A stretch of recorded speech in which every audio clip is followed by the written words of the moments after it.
I will take the same way as the last speaker. I'm a data scientist, not an engineer. I am an architect by training and product designer by practice also. In 2025, when you practice as an architect, you cannot shy away from sciences or engineering because everything is interconnected. So I'll just enter into my talk. So I'm looking at the environment. Like when we first entered this conference, like the first thing you all notice is that there is a very peculiar visual language to this particular hotel we are sitting. Like we can have conferences, we can have conferences in academic environment. When you have a conference in a hotel, like suddenly the whole aesthetic of the place also have a bearing on you. I mean, especially when you go to the the dining hall also, the environment has a bearing on you. So what I want to talk about you today also is about the environment for innovation. Usually when we say environment of innovation, what we mean is the systemic processes which will be facilitating environment. I am not talking about that. I am talking about the very physical environment, how it can facilitate or kill or modulate innovation as a process or teaching as a process for that matter.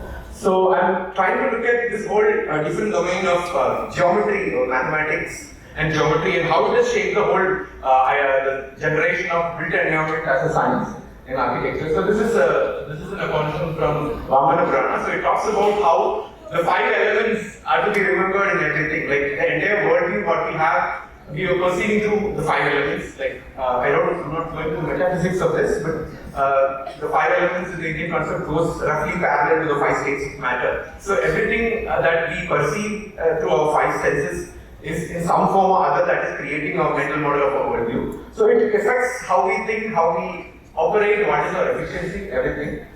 And in India there is this concept of yajna. Yajna doesn't always mean that you have to sit on before a fire altar like what it is showing. It is basically a transactional process.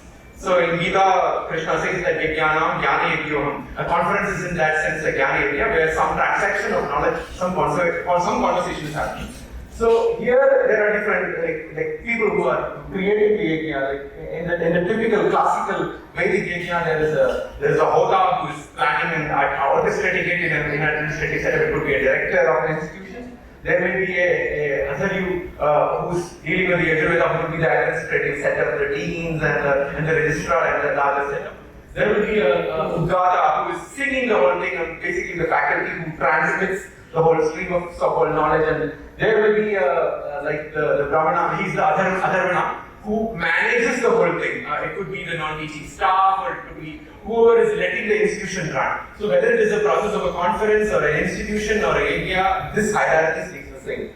So again, even that area needs some spatial constraints. I mean, the whole idea of modern geometry has initiated itself from this whole concept of Sulba Sutra, which used to be like how to delineate and create spaces, and eventually the ideas of how to delineate, like elaborate conceptual, what you call structures for doing the area. I mean, why create all that? That is another question we'll go into. Why couldn't somebody just dig a pit and put fire on it and do the area? I mean, why didn't they do it? We look at because area and it has scales also. It could be something like a very small classroom to a university, like an IIT or something that is a daily practice for a what you call a Agnishtoma Agnihotra, and then there can be something like a Homa, Yajna, a Mahayaga, or a Advaram or a Satram. Satram to the scale doesn't happen. I mean, I think only until Yaga happens in modern times. These are the scales of the process of transaction.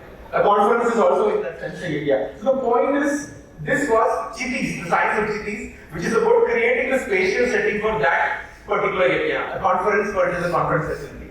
So there were like a lot of geometry and the whole idea of that. But Chittis is like when you have a very small transactional conversation of science between a father and a son or something. It's something household. From that you grow into Purva City and Ratha City and Share City. Many of you get familiar with this geometry because National Institute of Advanced Studies in Bangalore, they have this similar in their logo. So the whole idea is why create something symbolically and geometrically elaborate in a very transactional process, because in ancient India the idea of mental models, like creating something that is appropriate to what the process is very important, because they didn't have so-called sciences of pure sciences where you have mechanical engineering or chemistry to create a particular molecule. So all they could do is like what Gen Z would call as manifestation. So they were like elaborate masters in the science of manifestation. So I want to think, because what they actually did, we don't have concrete data, we only have some archaeological excavation something. So the Share City is something I had a fascination for because I'm an architect, I work with geometry. So I tried, like, look at how it is constructed. Modern geometry, fortunately, evolved from it. I mean, we recently saw that, like the previous speaker spoke, like, we recently found that a lot of the modern ideas of geometry, as before Euclid has been done in India. Now we call, like, Pythagoras theorem was done by Pythagoras theorem or some other person. Then we also had anthropometric centric dimensioning. Like, if you buy an iPhone, you get the entire world gets the same iPhone Pro or the same iPhone. But in India, if a house or an object has to be made, it will be made upon the modulus of the Yajamana or the elder person of the house, so that every family will get a modular that is fitting to their raise and size and scale and everything. It's not like one shirt size fits all, that is not there. We were masters of mass customization even in that time. So I don't want to go deep into this because this is more of a what you call geometrical conversation, and I want to, okay, this is again the how the geometry was developed, and these are images from the 4 manuals of this. There was like 4 major Sulba Sutras, which were, Sulba Sutra means rod and stick, basically that is the construction tools they had. So they used to do the entire corpus of geometry of constructing elaborate cities and yajna mandabas using this. This is I was trying to reconstruct the geometry using CAD tools in IISERs and try to put modulus and make it parametric, like how you can generate different sizes when the Yajamana is maybe somebody from a Caucasian background or South Indian or North Indian, how the dimensions will change. Because everything is modular.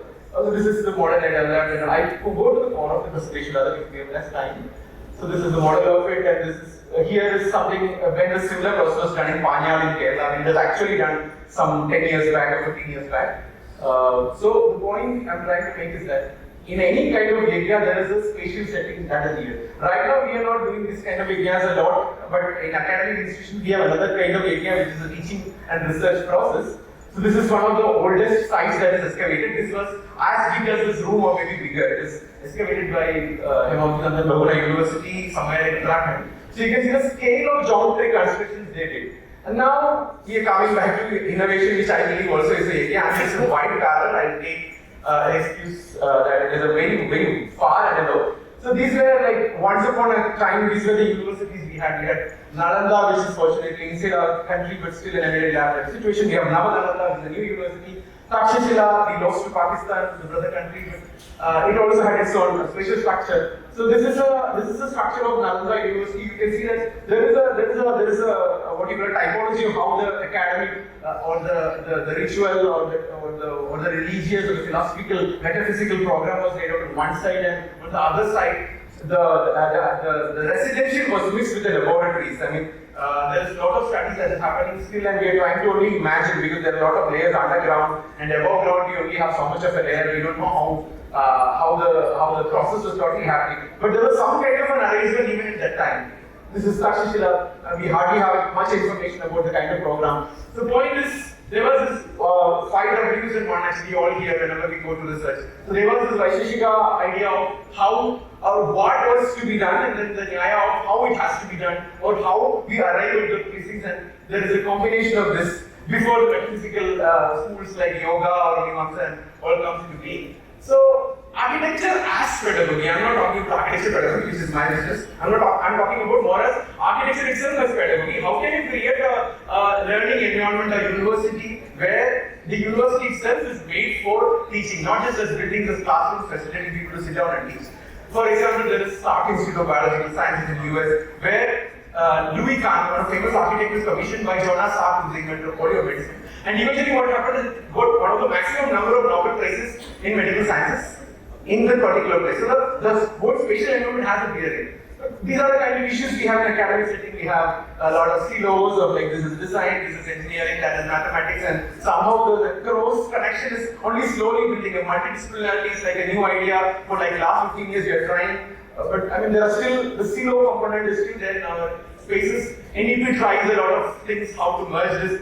So what would be should be the idea? Like what can be the kind of spatial setting we can create? So I'm not going to detail of it. This is like how to bring public art or how to bring murals, sculptures and these kind of things so that you can make the university more alive, and why, how it not even be made like something that can exist also in Manhattan or New York or Prague or somewhere. So how the Indian universities can be Indianized in their campus and how it can stimulate, because this hall can also be a very minimalist Japanese aesthetic, very bland walls, and the amount of sense and stimulation and excitement that can happen in such a space is very different. So minimalism is not always provoking. So my presentation now, I have a very small video. I'll just play it when I'm moving on to the next presenters coming up. This is my master's work of how such an attempt was made in the university, which is my own alma mater, IIT. So this is a similar placemaking exercise I did as a part of my work for IIT Roorkee, which is my alma mater.